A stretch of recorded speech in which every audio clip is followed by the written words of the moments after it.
Olá, este é o SET Experience Academy, um espaço de informação e atualização tecnológica. Sou o Eduardo Capia, engenheiro e consultor da SET Brasil. Você está na trilha de rádio, na série Regulatório e Tecnologia, recebendo hoje representantes da empresa Spectrum E. I'm glad to receive Daniel Humire and Ricardo Rodrigues, Business Development Manager and Technical and Support. Mr. Daniel, your way to do the first contact with us. Oh, thank you for inviting me, and I'm grateful to be on your program. You are welcome. You are welcome to our speech and to our track radio. Mr. Ricardo, this is your way to do your introduction with this interview. Uh, Hi, thank you for having me. Mr. Humir, tell us about your company Spectrum E and which countries do you operate? Yes, thank you, Eduardo. So the company is actually called Spectrum Center, and originally it was established in 1999 in the Northern Virginia area in the United States.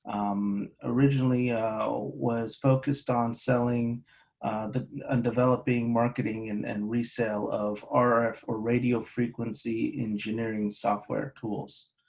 And over time, we worked at expanding our product line and as well as expanding our presence. So today we have multiple offices located around the world. We have an office in the United Kingdom, and we also have an office in Brazil. And today our focus is in the provision of a turnkey spectrum management system that is compliant with ITU radio regulations. And we call this product Spectrum E. And Spectrum E was launched for the first time in 2011. And today it is the first and only complete web application for spectrum management.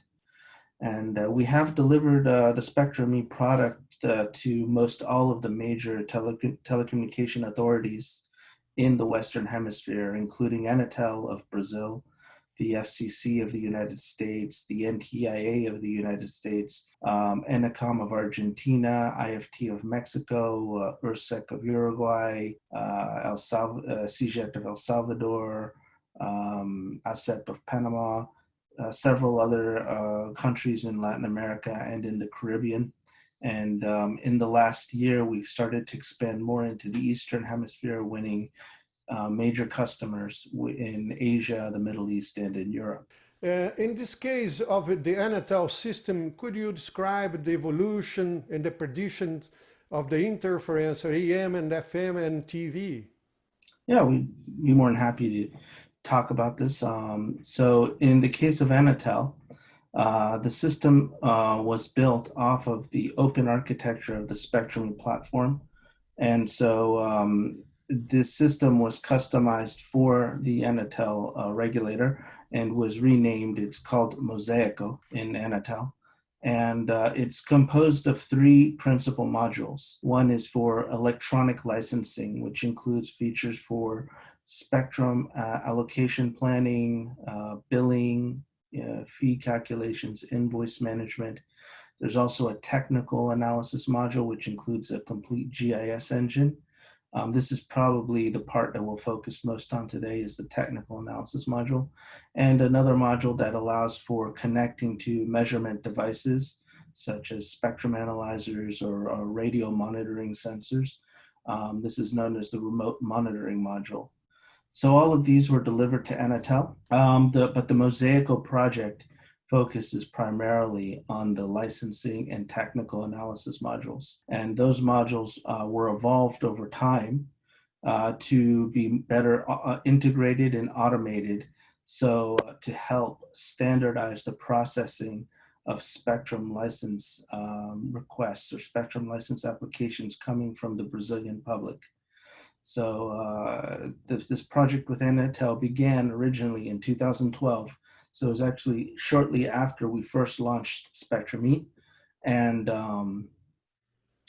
it's gone on until now. To this day, we're still working with Anatel, and we continue to evolve the system.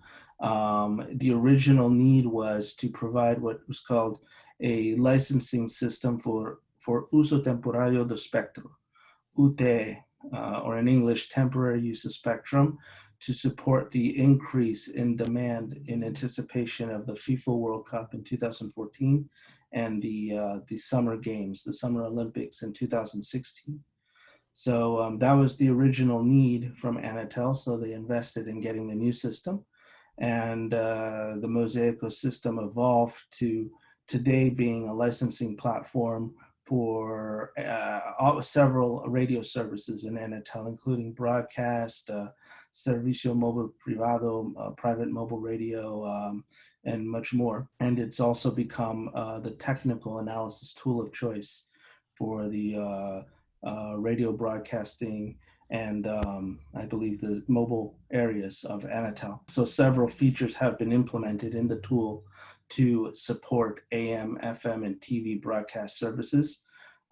This includes the Rio de Janeiro Agreement from 1988 for AM broadcast coordination, as well as the ITU recommendation P533 for skywave propagation and P368 for modeling ground wave, and as well the integration with the Plano Básico of Anatel for supporting frequency coordination for broadcast emissions.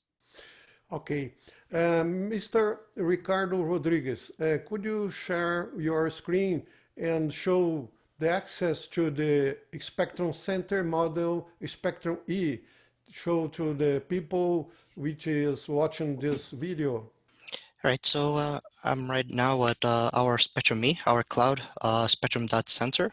So at the login page, so I'm just going to log in, just show the modules. So we do have the FM, TV, AM modules, and from these modules, we can import Plano Básico from Anatel, and we create this database daily with information provided publicly from Anatel. And from here, we can do the test of viability. So we have here analizabilidad, where it tells us if it passes or fails by using the contours according to the Anatel resolution. We follow their relações de proteção, the protection ratios for the contours, just to generate the this viability. So I'm just going to go ahead and just generate, and let's zoom in. So we can verify the contours and if they are overlapping between our stations. So here's an example. We can see my example versus already an existing licensed station. So we can see there's overlap between them. We can do analysis of TV, do the same things. We also have the interference. So we can verify interference between records for the propagation, the coverage. So here we can see my proposed station is causing interference to that licensed station. We can verify where they are interfering with each other. We also have in our module for the AM, where we can verify the contours for AM following the Rio de Janeiro standards. We also have a module for HF, skywave, where we can verify the skywave in Spectrum E for our coverage. And I have one here prepared. So we can verify throughout the multiple hours of the day how our coverage is going to be behave. And here with the universal time, we can just change and go through the different hours of the day and see how with the sunspot, how everything is going to be modified throughout the day. Mr. Humire, I have a special question for you about the price.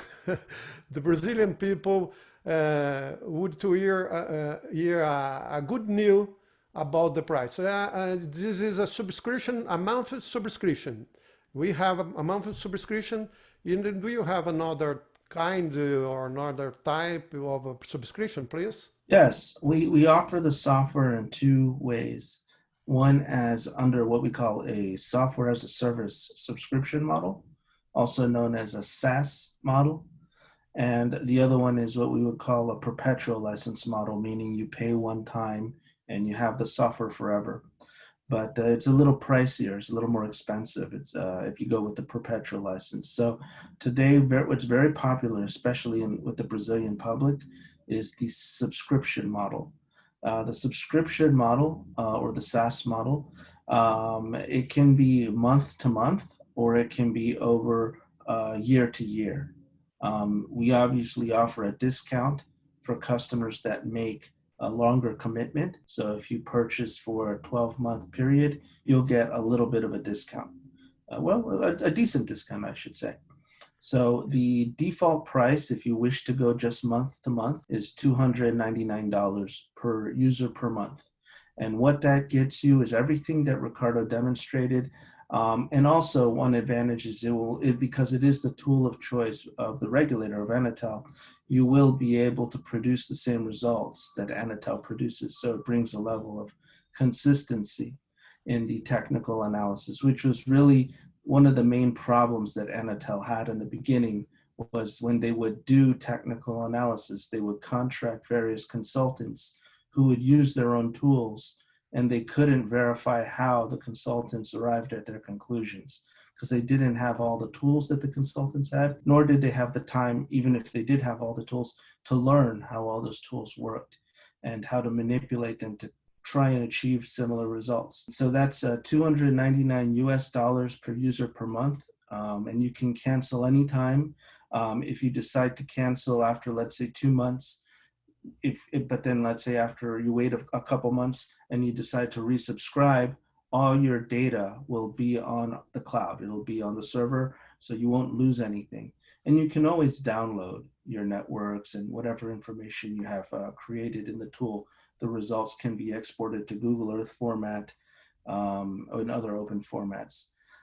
For the 12-month commitment, it is $2,988. So you get about a $50 discount. It's about $249 per user per month if you go for the 12-month commitment.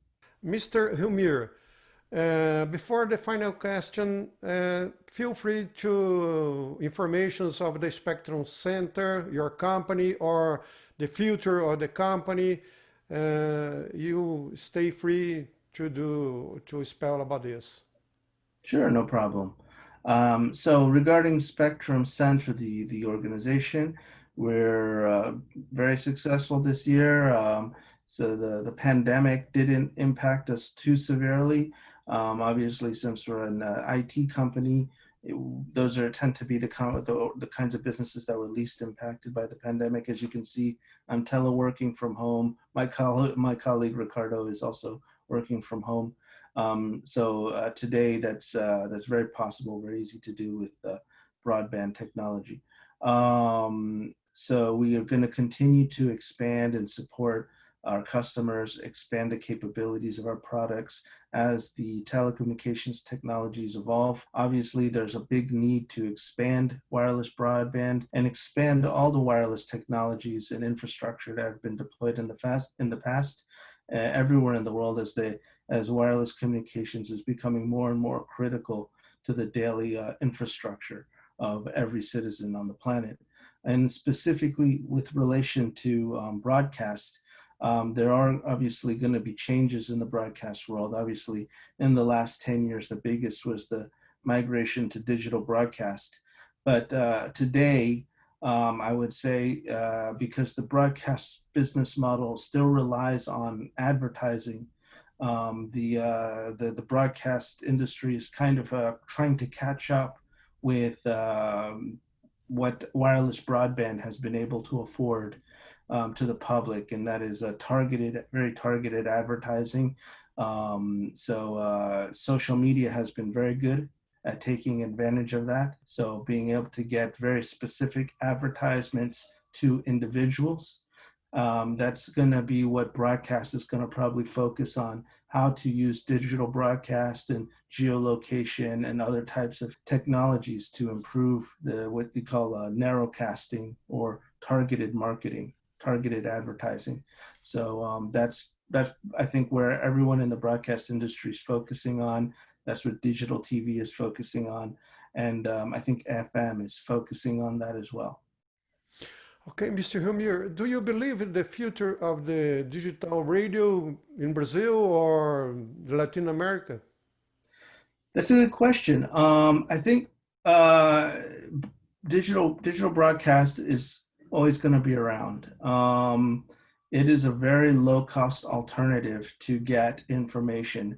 The question is if the business models can adapt themselves to be competitive with wireless broadband, because today wireless broadband is very competitive. Obviously, cellular technologies is kind of how a lot of promotion is done today, and it can be very, very specific to an individual.